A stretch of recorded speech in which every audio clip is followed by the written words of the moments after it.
Hello दोस्तों, मैं हूं आपकी Liza and welcome to my show किस्मत कार्ड्स। और मैं आ गई हूं लेके कि आपके नेक्स्ट 24 आवर्स कैसे जाने वाले हैं, क्या होगा आपके अगले 24 घंटे में। सो आइए स्टार्ट करते हैं मेष राशि से, यानी कि Aries. Let's see what do we have for मेष राशि। ओके, सो सबसे पहली चीज़ तो ये कि आप लोग अपने फायर एलिमेंट में काफ़ी ज़्यादा आते हुए दिख रहे हो। एरीज जो होता है वो एनी हाउ फायर एलिमेंट का कार्ड होता है। फायर एलिमेंट दिखाता है जो हमारे अंदर की फायर एनर्जी होती है, वो चीज़ रिप्रेजेंट करता है। तो आप काफ़ी ज़्यादा फायरी फील करने वाले हो नेक्स्ट 24 आवर्स में। एंड आई ऑल्सो फील कि आपको किसी पर्टिकुलर रिलेशनशिप में कोई जस्टिस मिल सकता है। ओके, कुछ लोगों के लिए ये चीज़ हो सकती है कि कोई पास्ट का पर्सन जो है, या तो ये हो सकता है ये पर्सन ऑलरेडी मैरिड है, इस पर्सन के साथ कोई जस्टिस होगा। ओके, मतलब कोई कर्मा बैलेंस होगा इस पर्सन के केस में। या फिर कुछ लोगों के लिए मुझे ऐसा लग रहा है कि आपकी लाइफ में जो लोग स्पेशली सिंगल हैं उनकी लाइफ में एक ऐसा पर्सन आते हुए दिख रहे हैं, या एक ऐसे पर्सन से शादी होती हुई दिख रही है जहाँ पे आपको हर तरीके से, हर डायमेंशन से आपको लगेगा that yes it was worth it. Okay, that kind of energy is there. Let's see वृषभ राशि वालों को लेके क्या मैसेज है। सो टॉरस के लिए सबसे पहली चीज़ तो ये कि अगर आप किसी चीज़ को पोस्टपोन कर रहे हो, किसी मेजर डिसीजन को पोस्टपोन कर रहे हो, किसी से आप कोई गाइडेंस लेना चाहते हो, कुछ बात करना चाहते हो, आई डोंट थिंक आपको और पोस्टपोन करना चाहिए। आई डोंट नो आप किस चीज़ का पेशेंस रख रहे हो। यहाँ पे कोई पेशेंस रखने का मुझे रीज़न नहीं दिख रहा है। ओके, तो जितना ज़्यादा आप कम इस पर्टिकुलर डिसीजन को पोस्टपोन करोगे, चाहे वो किसी को टेक्स्ट करना है, किसी से गाइडेंस लेना है, कोई बात शेयर करना है, कमिटमेंट से रिलेटेड है, मैरिज से related, it can be anything. So जो कुछ भी ये चीज़ होगी यहाँ पे, just make sure that you are taking action a bit quickly and not postponing it, okay, because कुछ positive energies यहाँ पे आती हुई दिख रही हैं। so that is that. let's see कि जेमिनाई के लिए क्या मैसेज है, यानी कि मिथुन राशि वालों के लिए। so मिथुन राशि वालों के लिए एक काफ़ी बड़ा completion आता हुआ दिख रहा है। okay, कोई साइकिल है आपकी रिसेंटली जो कंप्लीट हुई है या कंप्लीट होने वाली है। बेसिकली आपको पता है कि किसी के साथ आपका चैप्टर यहाँ पे क्लोज होना बहुत इंपॉर्टेंट है। ओके, बट आप कहीं ना कहीं उस चीज़ को क्लोजर देने से डर रहे हो। ऑलराइट, तो अगर आपको अपनी लाइफ में एक लॉन्ग टर्म हैप्पीनेस चाहिए, आपको किसी पर्टिकुलर पर्सन के साथ एक लॉन्ग टर्म हैप्पीनेस चाहिए, तो पहले आपको अपने पास्ट को कंप्लीट क्लोजर देना पड़ेगा। आपको उस चैप्टर को कंप्लीटली ख़त्म करना पड़ेगा so that you can have this long term happiness with the other person. let's see कर्क राशि वालों के लिए क्या मैसेज है। सो कर्क राशि वालों की अगर मैं बात करूं, आप किसी टाइप के इल्यूजन में मुझे इस टाइम पे दिख रहा हो। आपकी इंट्यूशन आपको शायद से बता सकती है कि कोई यहाँ पे थर्ड पार्टी सिचुएशन है, या तो आपके जो पर्सन है वो एक थर्ड पार्टी सिचुएशन में है, जिसकी वजह से कहीं ना कहीं शायद से आप, हो सकता है आपको एकदम से कोई एंग्जाइटी हो जाती है, एकदम से पैनिक अटैक हो जाता है बिना किसी रीज़न से। तो अगर बिना किसी रीज़न से हो रहा है, जस्ट नो कि आपकी इंट्यूशन आपको कुछ बताना चाह रही है, आपके इंस्टिंक्ट्स आपको कुछ मैसेज देना चाह रहे हैं जो आप सुन नहीं पा रहे हो या सुनना नहीं चाह रहे हो। सो दैट इज़ ए बहुत स्ट्रॉन्ग इंट्यूशन वाली चीज़ मुझे यहाँ पे दिख रही है। हो सकता है आपको ड्रीम्स के थ्रू भी कुछ पता चले। Okay, something is hidden and वो हिडन चीज़ बाहर आती हुई दिख रही है। लेट्स सी लियो के लिए क्या मैसेज है, यानी कि सिंह राशि वालों के लिए। सो सिंह राशि वालों के लिए डेफिनेटली आपको थोड़ा सा बैलेंस आउट करने की नीड है। या तो आप बहुत ज़्यादा इमोशनल हो रहे हो, बहुत इमोशनल होने के चक्कर में आप सही डिसीजंस नहीं ले रहे हो, ओवर कैलकुलेशन करना, रात को सो ना पाना, इंसोम्निया और ये सब चीज़ें हो रही हैं। एंड या तो आप बहुत ज़्यादा लॉजिकली चल रहे हो, जिसकी वजह से आप अपनी लाइफ में आगे नहीं बढ़ पा रहे हो। सो यहाँ पे मुझे बहुत ही स्टक सिचुएशन दिख रही है, जहाँ पे ना आप फ्यूचर में जा पा रहे हो, ना आप पास्ट को खत्म कर पा रहे हो। प्रेजेंट तो आपका एकदम ही तबाह हो चुका है because of past and future का गेम। तो थोड़ा सा अब आपको बैलेंस करने की नीड है, जहाँ पे आप धीरे धीरे पास्ट को लेट गो करो और slowly you move towards your future. Let's see Virgo के लिए, यानी कि कन्या राशि वालों के लिए क्या मैसेज है। ओके, सो वर्गो की अगर मैं बात करूँ, सबसे पहली चीज़ तो ये है कि आपको अपने एलिमेंट में आने की बहुत ज़्यादा नीड है। यहाँ पे कहीं ना कहीं बहुत स्ट्रॉन्ग ईगो इश्यूज मुझे यहाँ पे दिख रहे हैं। या तो आपकी ईगो कहीं ना कहीं हर्ट हुई है किसी टाइप के रिजेक्शन की वजह से। इट्स लाइक आप किसी की अटेंशन चाह रहे हो बट आपको वो अटेंशन मिल नहीं रही है। जिस पर्सन से आप अटेंशन चाहते हो वो अटेंशन आपको नहीं मिल रही है।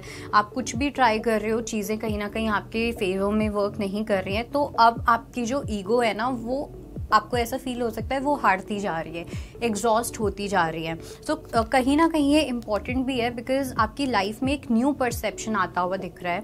एंड ये परसेप्शन या ये नया पर्सपेक्टिव आपकी सेल्फ ग्रोथ के लिए भी बहुत ज़्यादा इम्पॉर्टेंट है। और वो तभी आएगा जब आपकी ईगो, फॉल्स ईगो जो है वो कम्प्लीटली ख़त्म हो जाएगी। लेट्स सी हमारी वृश्चिक राशि को लेके क्या मैसेज है।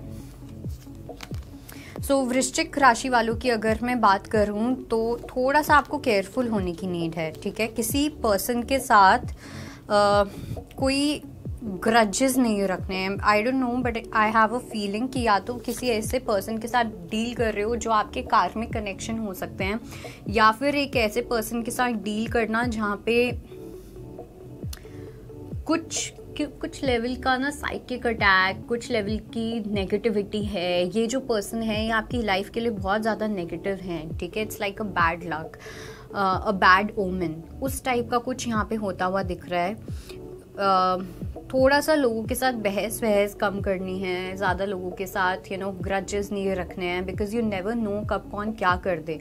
ओके, सो थोड़ा सा अपनी एनर्जी को चेक इन में रखो, थोड़ा सा अपनी वर्ड्स को कंट्रोल में रखो, अपने एक्शंस को थोड़ा सा कंट्रोल में रखो बिकॉज देयर इज़ समवन जो कहीं ना कहीं आपका भला नहीं चाहते हैं, जो आपका बुरा चाहते हैं या आपकी फैमिली का कहीं ना कहीं बुरा चाहते हैं। तो उस टाइप की एक एनर्जी है। आप में से कुछ लोग बहुत ही गंदे कार्मिक कनेक्शन में भी हो या डील कर रहे हो। So it's time to become the magician. अपनी वो मैजिक वॉन्ड उठाओ और इस एनर्जी को कम्प्लीटली बाय बाय करने की नीड है। लेट्स सी तुला राशि के लिए क्या मैसेज है। सो तुला राशि वालों के लिए we have 10 of cups, we have ace of swords and we have death. So finally एक अच्छा ट्रांसफॉर्मेशन आता हुआ दिख रहा है। आप में से काफ़ी लोग काफ़ी फैमिली ओरिएंटेड बनते हुए दिख रहे हो। अगर आप पहले रिस्पॉन्सिबिलिटी से भागते थे, फैमिली टाइम से भागते थे, आपका ज़्यादा फोकस आपके काम पे होता था, आपका फोकस अपने साथ रहना, दोस्तों के साथ रहना, तो यहाँ पे आप काफ़ी फैमिली ओरिएंटेड बनते हुए दिख रहे हो, ठीक है। क्वालिटी टाइम देना अपनी फैमिली वालों को, अपने फैमिली वालों के साथ क्वालिटी टाइम स्पेंड करना, एक ओपन कम्युनिकेशन रखना। आप देखोगे कि विद टाइम आपकी कम्युनिकेशन आपके फैमिली मेंबर्स के साथ काफ़ी इम्प्रूव होने वाली है। ओके, सो ये मैं लॉन्ग टर्म की बात कर रही हूँ जिसका चेंज आप देखोगे धीरे धीरे आना स्टार्ट हो चुका है। लेट्स सी हमारी अगली राशि जो कि है धनु राशि। ओके, तो धनु राशि वालों के लिए हो सकता है कि आने वाले टाइम में आपका जो काम है, आपका जो करियर है, वो कुछ ऐसी सिचुएशन डिमांड करे जहाँ पे आपको मूव करना पड़ सकता है, ठीक है। कुछ लोगों के लिए फिजिकली हो सकता है कि आपको एक जगह से दूसरी जगह शिफ्ट करना पड़े, आपको कोई एक ऐसी अपॉर्चुनिटी मिल सकती है। So that is what I see. और कुछ लोगों के लिए आई फील कि अगर आपने कुछ पैसे जोड़ के रखे हुए थे, ठीक है, किसी इन्वेस्टमेंट के लिए, कुछ अच्छी इन्वेस्टमेंट के लिए, तो उस चीज़ का टाइम आ चुका है जहाँ पे you will be using your savings. आप अपनी सेविंग्स यूज़ करते हुए दिखाई दे रहे हो कुछ अपना खुद का काम करने में या कोई प्रोजेक्ट स्टार्ट करने में जो आपको काफ़ी अच्छा बेनिफिट भी दे के जाएगा। लेट्स सी मकर राशि वालों के लिए क्या मैसेज है। सो मकर राशि वालों की अगर मैं बात करूँ, आई डू फील कि आप लोग किसी टाइप के बर्डन में हो, ठीक है। कि कोई एक ऐसी सिचुएशन है जो आपको या तो एंग्जाइटी दे रही है, आप फ्यूचर नहीं देख पा रहे हो किसी पर्सन के साथ, किसी सिचुएशन के अंदर एक क्लैरिटी नहीं है, क्लियर माइंडसेट नहीं है। तो आपको कहीं ना कहीं बोला जा रहा है कि आपको कोई एक्शन नहीं लेना, बट कोई है अगर जो आपको रीच आउट करना चाहते हैं एंड वो आप उस पर्सन में इंटरेस्टेड नहीं हो, कोई एक ऐसी अपॉर्चुनिटी है, so just seek for more information, और इन्फॉर्मेशन सीख करो, ठीक है, और ज़्यादा डिटेल को सीख करो। ये चीज़ कहीं ना कहीं आपके लिए काफ़ी ज़्यादा इम्पॉर्टेंट है। पेज ऑफ पेंटिकल्स का कार्ड आया है। सो कहीं ना कहीं अपने इमोशंस को बैक सीट पे रख के आपको चीज़ों को थोड़ा सा लॉजिकली और थोड़ा सा प्रैक्टिकली देखने की नीड है। लेट्स सी एक्वेरियस के लिए यानी कि कुंभ राशि वालों के लिए क्या मैसेज है। सो कुंभ राशि वालों के लिए आप में से कुछ लोग हो सकता है कि आने वाले टाइम में ट्रैवल कर सकते हो, कुछ ट्रैवल से रिलेटेड प्लान्स बन सकते हैं, something like a short trip, कोई रोड ट्रिप हो सकती है। वहाँ पे हो सकता है थोड़े से चैलेंजेस आए, ओके कुछ ऐसे रोड ब्लॉक्स हो सकते हैं, like not physical road blocks but in general, okay. तो वहाँ पे आपको बोला जा रहा है कि आपको एक सोल्यूशन ओरिएंटेड अप्रोच के साथ चलना है and not just physical travelling, but कुछ ऐसा आपकी लाइफ में होना जहाँ पे कुछ चैलेंजेस आ सकते हैं, okay. It's something which is very fresh, कुछ ऐसी चीज़ जो काफ़ी ज़्यादा फ्रेश है, ओके। तो वहाँ पे सेटल होना, अडेप्ट करना, चीज़ों को लेके फ्लेक्सिबल होके चलना बहुत ज़्यादा इंपॉर्टेंट है। लेट्स सी पाइसेस के लिए यानी कि मीन राशि वालों के लिए क्या मैसेज है। सो पाइसेस के लिए we have the chariot, we have page of swords and we have two of cups. कहीं ना कहीं आपको अपनी जिद थोड़ी सी हटाने की नीड है। आप एक पर्टिकुलर सिचुएशन में किसी कनेक्शन के अंदर काफ़ी ज़्यादा स्टबन हो, ओके, या आप किसी स्टबन पर्सन के साथ डील कर रहे हो, okay. Most probably I do feel कि आप किसी स्टबन पर्सन के साथ डील कर रहे हो जो सिर्फ अपनी चलाना चाहते हैं, बहुत ही बच्चा बुद्धि जैसे जो होती है, इमेच्योरिटी जो होती है, चाइल्डिशनेस जो होती है, उस टाइप की एक एनर्जी के साथ डील कर रहे हो। बट आपको ये भी गाइडेंस दी जा रही है कि आपको बहुत ही सुलझे हुए तरीके के साथ आपको इस पर्सन के साथ डील करना है, बहुत बैलेंस तरीके से, काफ़ी काम मैनर में आपको इस पर्सन के साथ डील करना है, specially if this is a romantic relationship. So that is it. I will see you next time. Bye bye, take care. अगर आपको हमारा ये वीडियो पसंद आया हो तो हमारे चैनल जीवांजलि को सब्सक्राइब करें